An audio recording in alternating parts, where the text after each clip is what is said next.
Hello, everyone. My name is Katie Cropper. My group members are Eliana Meyer, Elena Gonzalez, and Cami Smith. And today we are going to be presenting a debate on the topic of identity first versus person first language in regard to individual diagnosis.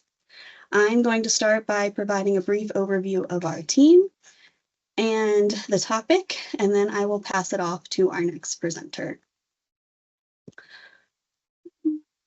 They'll give you some additional information. Like I stated, our topic was identity first versus person first language. And what this refers to is how we address people in regards to their diagnosis, whether that be in relation to autism, a mental health diagnosis, or any other diagnosis that an individual might have. For today's debate, we went with an informal debate outline, and this is because we felt that this topic was one that allowed for more of a back and forth conversation about pros and cons as opposed to conflicting sides. So for our identity first affirmative side, we're going to hear from Eliana and Elena, and then for our person first counter argument, we will be hearing from Cami and myself. Each side will take a turn giving a brief overview of their topic and then providing pros to their chosen verbiage, as well as some concerns with the opposite viewpoint. We will then relate this topic back to the BCBA ethics codes, as well as some cultural competency aspects, followed by each of us fielding a few audience questions. Our presentation will then conclude with a wrap up and some final thoughts and conclusions we came to during the course of our research. So without further ado, I'm going to pass it along to Eliana, who is going to begin our debate with her points on identity first language. Thank you.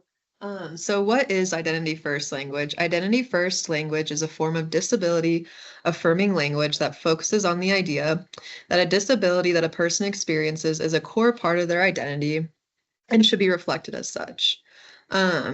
Botha et al. 2020 discusses how identity first language involves using language that includes identifying characteristics of a disability when describing a person. An example of this would be an autistic person versus a person with autism. Botha et al. 2020 elaborates on the fact that this focuses on putting the identity of the person first and includes the fact that a person's disability is a key part of their identity and not something that is separate from them. Other examples include a disabled person or a deaf person rather than an individual with a disability or a person who is deaf. This language affirms the fact that a person's disability is a core principle of their identity, not just something that they have and should be treated as such. Botha et al. 2020 also highlights the fact that the history of identity first language came as a counter to person first language. This language was brought about by the disabled community to provide more of a sense of community and because their disability is a core component of who they are. When people discuss other aspects of a person's identity, they do so by saying they're an American or they're a doctor, not a person of American descent or a person with medical training. Now I will transition to Cami to discuss person first language.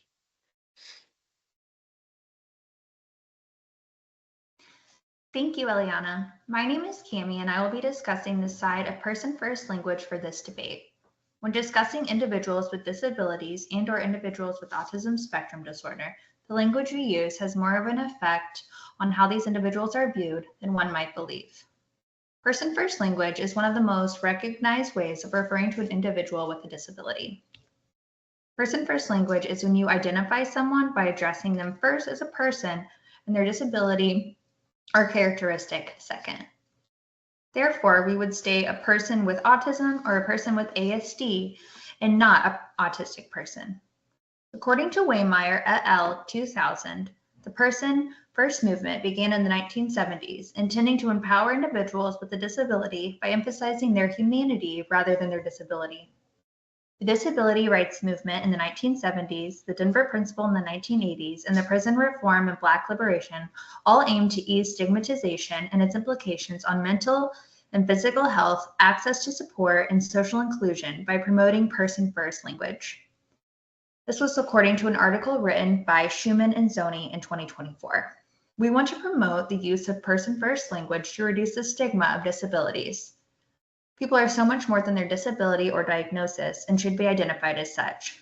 When using person-first language, we can emphasize the individual's uniqueness and establish that they are more than their disability or diagnosis. Although it might seem like mere semantics, what we call someone or how we identify them can hold a lot of weight. Kathy Snow, a disability rights advocate, commented in the Collier article in 2012 that words are powerful and they can perpetuate hurtful stereotypes and reinforce negative attitudes. Snow also stated that in order to stop the stigma and begin inclusion, we must stop using language that marginalizes and sets apart individuals with disabilities. Our goal is for inclusion and not to separate people based on their potentially differing characteristics. Dunn and Andrews' 2014 article describes person-first language as a way to counter negative or ambivalent attitudes toward people with disabilities, shifting them in a positive direction of openness and understanding. Autism is a spectrum. Therefore, the diagnosis is not one size fits all. Dunn and Andrews 2014 also stated that referring to someone based on their diagnosis is heavily inaccurate due to the fact that one person's life with a disability can differ remarkably from that of another person's life with the same disability. Being a person first should mean that you are given the same human rights, standards, protections, and opportunities expected for any other person. This was quoted by Vivanti in the 2019 article. This quote perfectly captures the importance of identifying people with disabilities. They are more than just their disability, and we aim to see the ability and not just the disability. I also have an image that I wanted to share.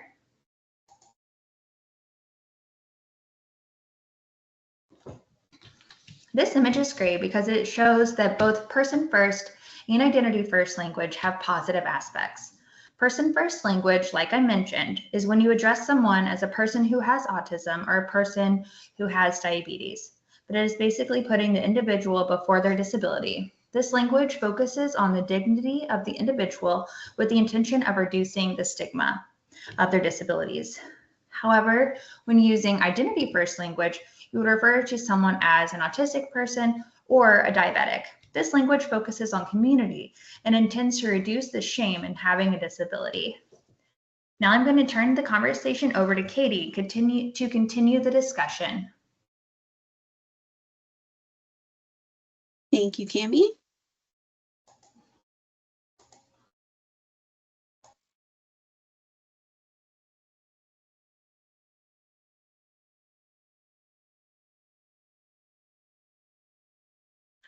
I'm going to get into some information about medical and scholarly staff preferences and how this has kind of shaped our view of person-first language and its use in various fields.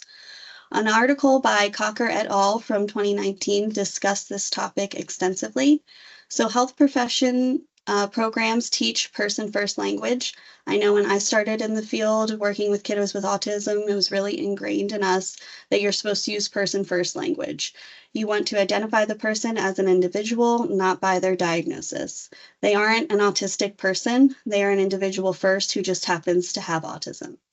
So this is the expectation in terms of healthcare professionals when they're studying in school, and it's what's instilled in them. And this way of referring to clients really has a positive and negative impact on their outcome depending on which verbiage you use. Treatment begins with how we speak to clients, and there's a number of studies that have related this back to the use of person-first language, and really making sure that we're focusing on the individual, making sure that they are seen as a member of the team. This begins with making sure that they're involved in the decision-making processes and that they are being considered through their own individual characteristics and not those of their diagnosis or this label that might be created. This use of language and communication is really integral in their care, and the words that we use might have an influence on how they perceive us or how we perceive them. If professionals are going into an interaction solely looking at a diagnosis, this can cause pushback from the individual and does not lend to a therapeutic relationship.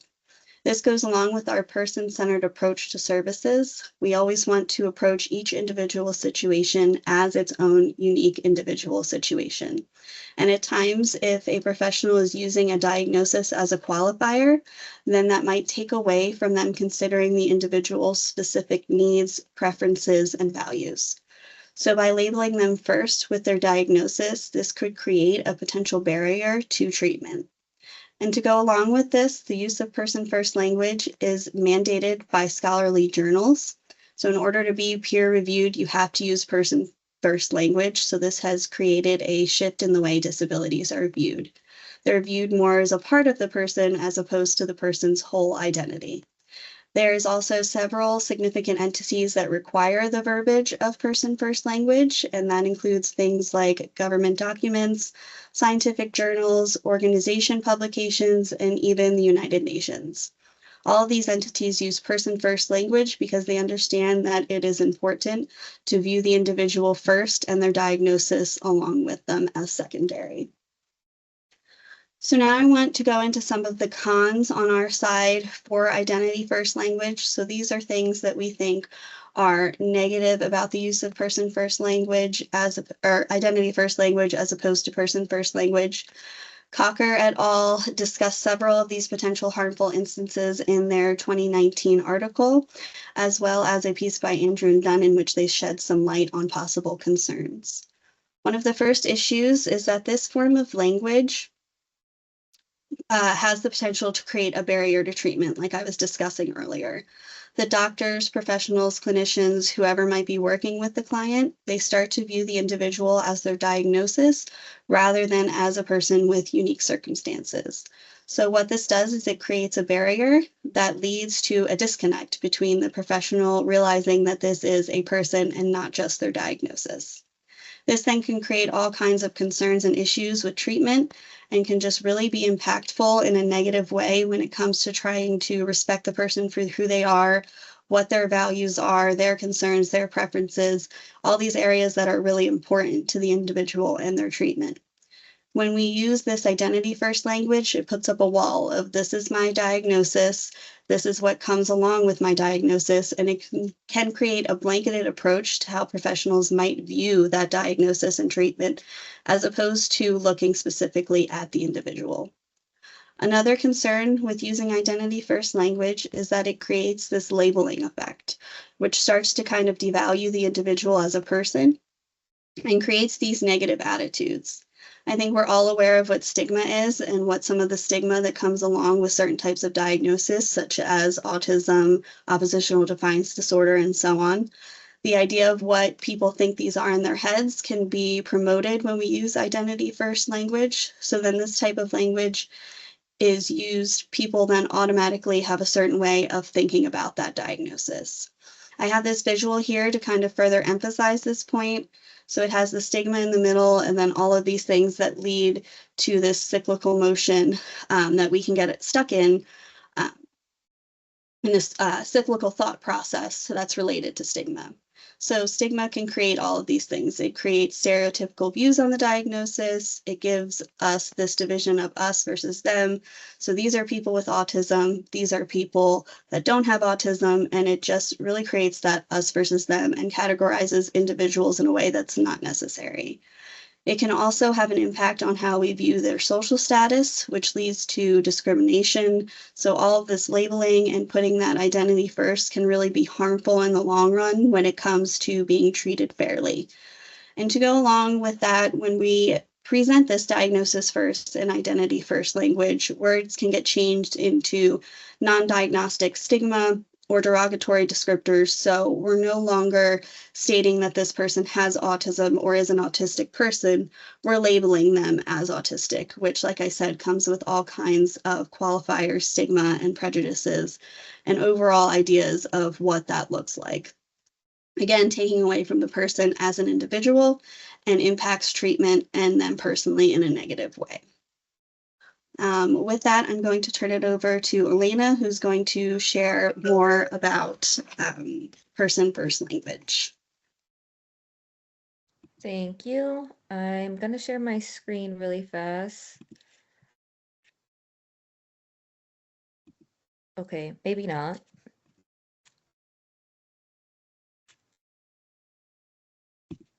Can you see this?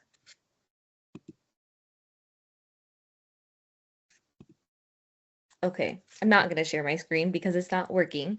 But think of the phrases like a person with autism instead of an autistic person, or a person with a disability instead of a disabled person. The idea behind this approach is to emphasize the individual before their disability, as if to remind the world that they are more than just a label. On the surface, this may sound like a respectful and inclusive practice. However, many people, particularly those within disability communities, argue that person first language is not only unnecessary but also harmful. Many people within the disability communities believe person first language can insinuate that disability seems shameful.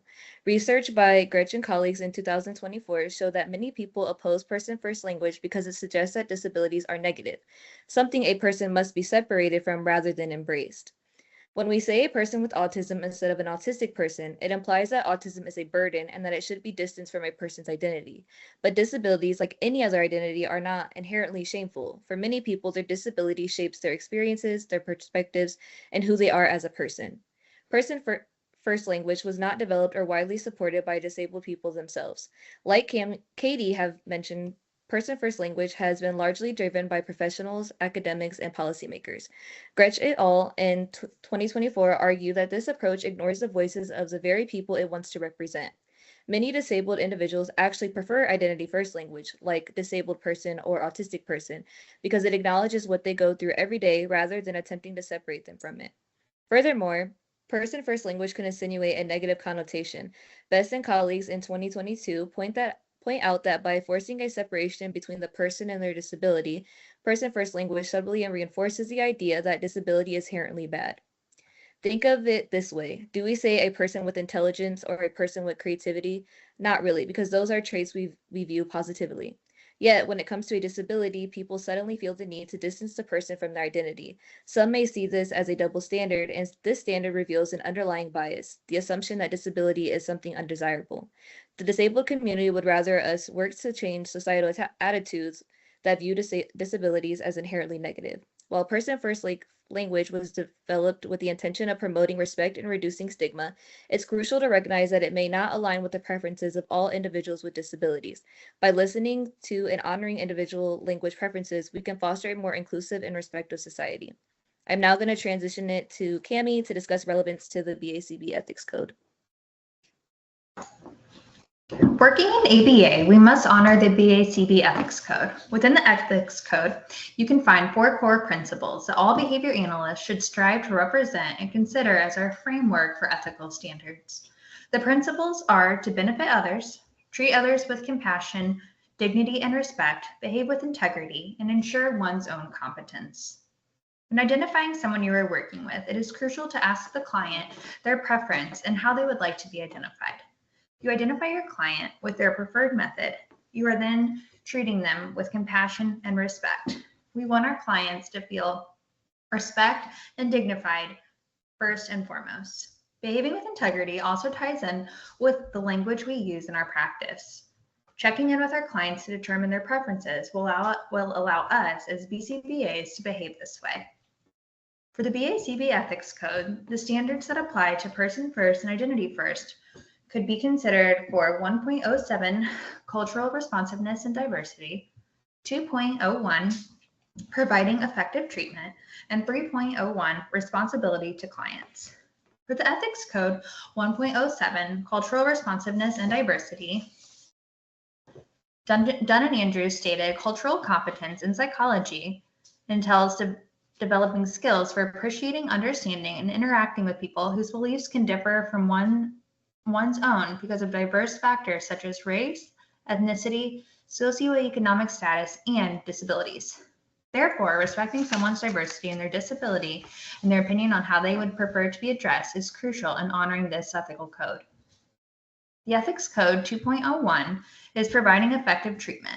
As a BCBA, it is our responsibility to ensure our clients' rights and needs are met, and their right to be identified how they prefer would fall under this category. The 3.01 Ethics Code is responsibility to clients.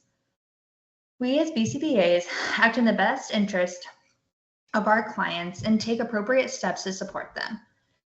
It is important to be aware that there is no right or wrong answer or consensus about person first or identity first language preference.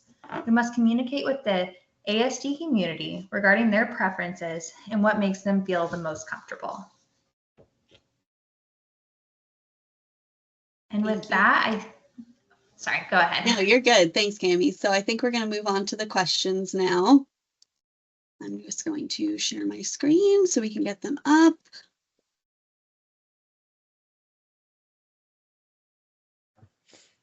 All right, so our first one is why might someone choose one phrasing over another?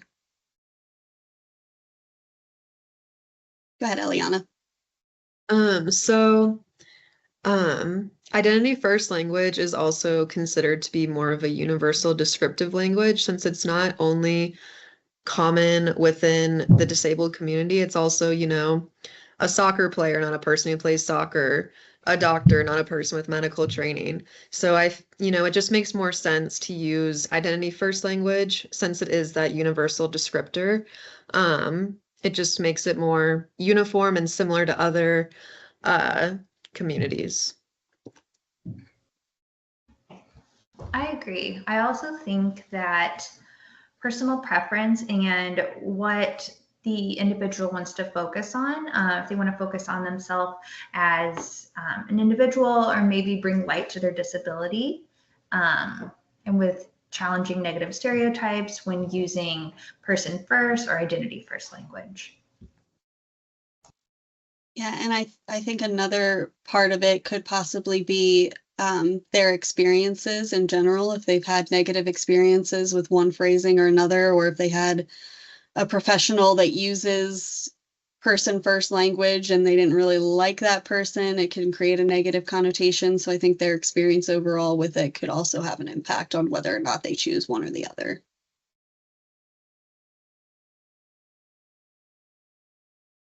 The next one. So what are certain biases with each terminology? I think we kind of already talked about this a little bit, but if anybody has anything specific they want to touch on.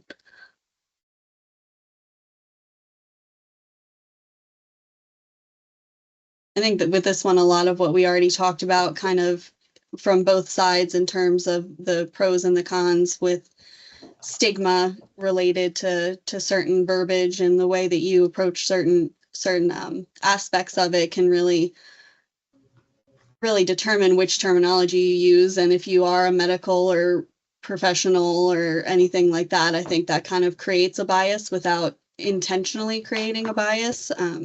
Like I said, I was really taught when I first started that you always put the person first. So that created like an unconscious bias on my part to always do that. I don't know that before starting school that I ever really would have thought about even using identity first because it was always like a big no-no. So I think that kind of created like an unconscious bias on my part that sometimes we're not even really aware of. I agree with that. I feel like the biases surrounding each terminology might be created out of experience or, your learning history. So I thought that was a really good answer. Absolutely. All right. Do we think that there might be a possibility of an inclusive term in the future, some way that we can just refer to everybody in kind of the same sort of way that would be accepted across the board? I personally believe that identity first language somewhat does encompass this since it is more similar to other descriptive language, like I said prior. So I feel like that is a step towards inclusion if it's the same type of language for different communities that are not just exclusive to the disabled community. I agree. I do think that identity first can become the most inclusive term in the future. Just based off of what I've read, it seems like autistic people prefer identity first, and I think their preference, should take precedence. I agree with you, Cami. Yeah, I agree. I feel like a lot of the research that when I was doing my research, a lot of people feel like identity first is the more inclusive term. I don't know how much more inclusive you could really get without just like taking out the disability part and just like referring to them as their name, because it, you know what I mean? Like it kind of just, that's already as inclusive as it can get kind of thing. Not I sure if that agree really with you, makes sense, Elena. but Yeah, and I feel like when like a couple of the points that you ladies made about that's just kind of how our speech is. Like we don't say someone who has a medical degree, we call them a doctor, all those kinds of things. It's more natural in some ways, I think. And that's not to say that we shouldn't still take individual preferences, because there might still be people that don't want to be labeled as autistic, but I would agree that in general it seems like a more inclusive term.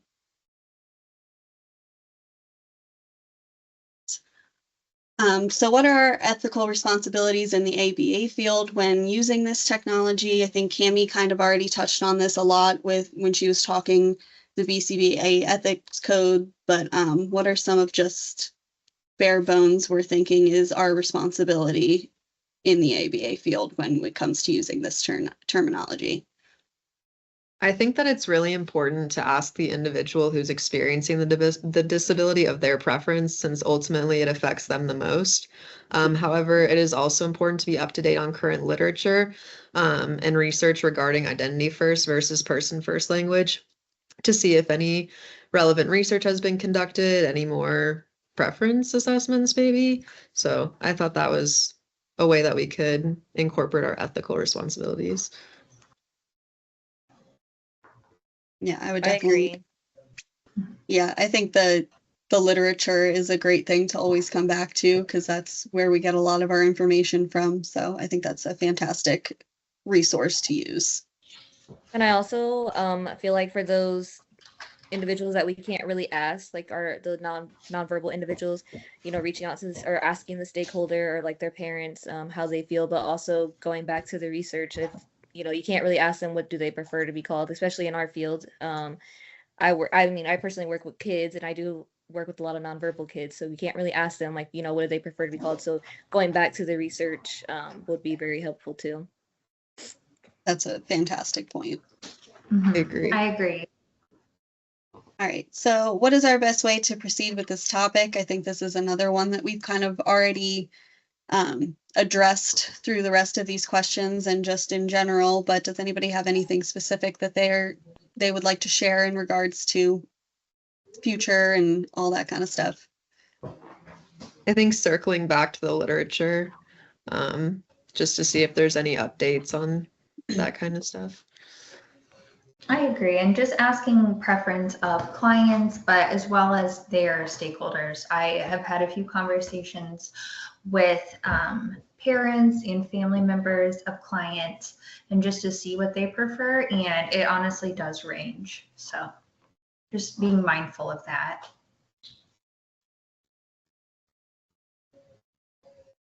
Right.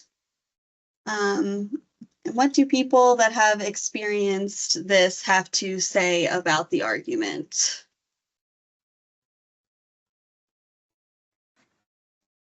I think somebody had like a specific blog or something they wanted to reference.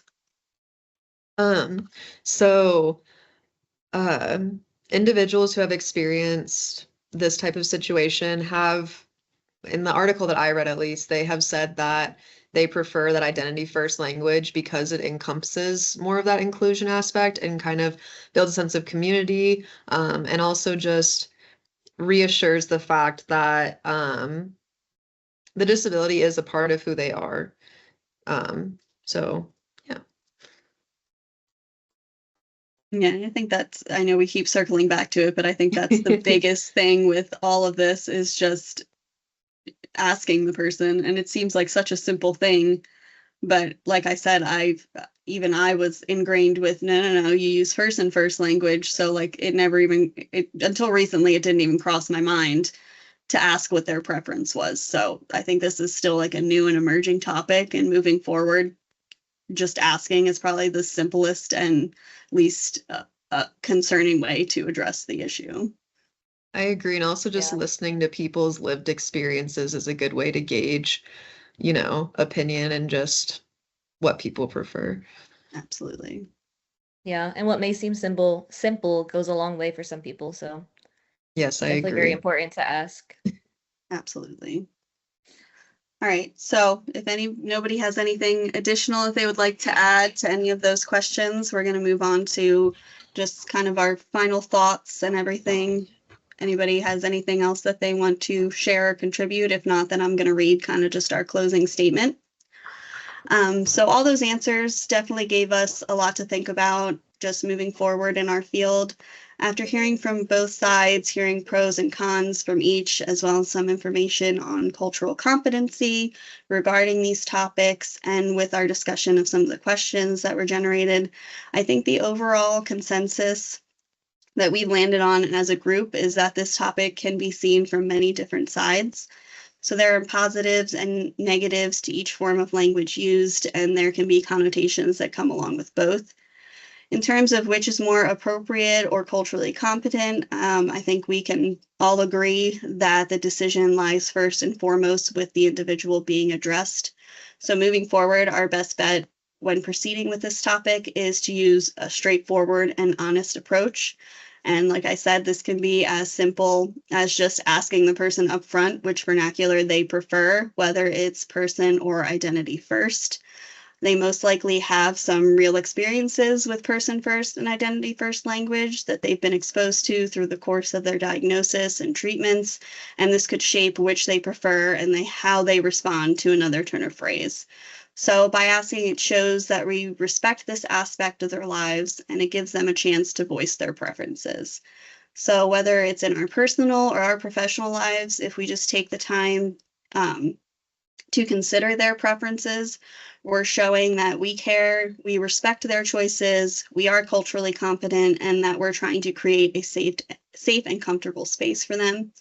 By presenting this choice at a first meeting, we can avoid any unintentional discomfort that could arise if we assume that we know what's more appropriate or best, and allows for building of rapport right off the bat. This quote from Andrew and Dunn's 2014 article, I think, sums up our closing thoughts perfect. It says nothing about us without us. So moving forward, we just need to be sure that we're including those with disabilities, their stakeholders, whoever is involved in their lives and their decision makings in decisions made about them, whether this is in regards to their treatment, education, laws and regulations, diagnostic procedures, or how they are addressed in regards to their diagnosis, and never assuming that we know what's best for them. They know who they are better than anyone and are the experts on what's most appropriate for them. Thank you.